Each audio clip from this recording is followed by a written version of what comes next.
couple guys have said, there's just another game, can't treat it any different. And obviously, you guys are human beings. That's the Chiefs. You just lost the Super Bowl to them. Is it easier said than done to just go, yeah, business as usual? I mean, when you think about the reality of it, we can beat them by 100. We're not popping champagne. Confetti's not going to fall. So it can never be an even or a payback situation. So why even carry that grudge? Football is 90% mental, 10% physical. So if your mind is clouded with stuff that has nothing to do with Sunday, then, you could run the risk of not being everything you want to be. Is that something you feel like you've had to talk to people about? Everybody kind of knows. No, I haven't talked to anybody about it.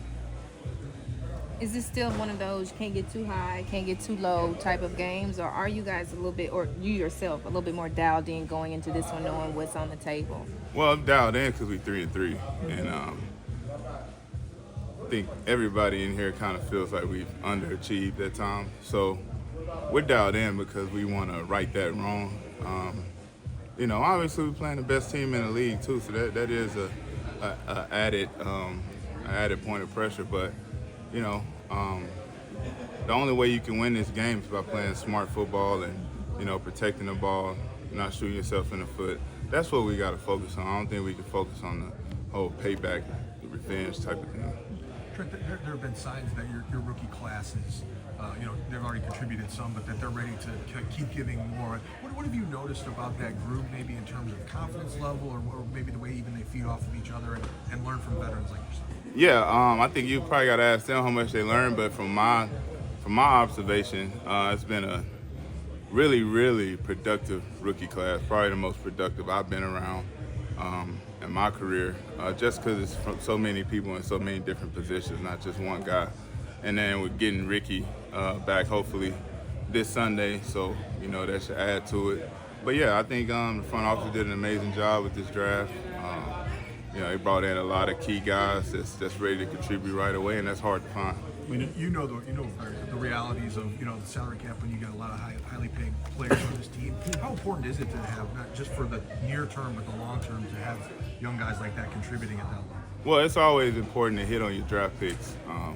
That's the only way you kind of keep the locker room improving. Trimming the fat. So it's always important to hit on the draft picks, and they've hit on them. Even though we do have a lot of high-earning players, the draft picks are really the lifeblood of the team, year in and year out. So it's extremely important. But as far as salary cap, how that go.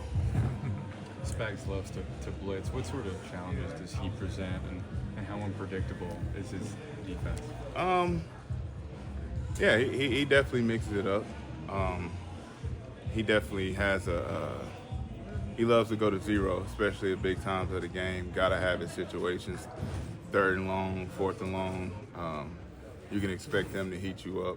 He do a lot of blitzes away from 95 because he understands that most game plans are to put 2 people on him. So, it kind of leaves you short-handed on the backside.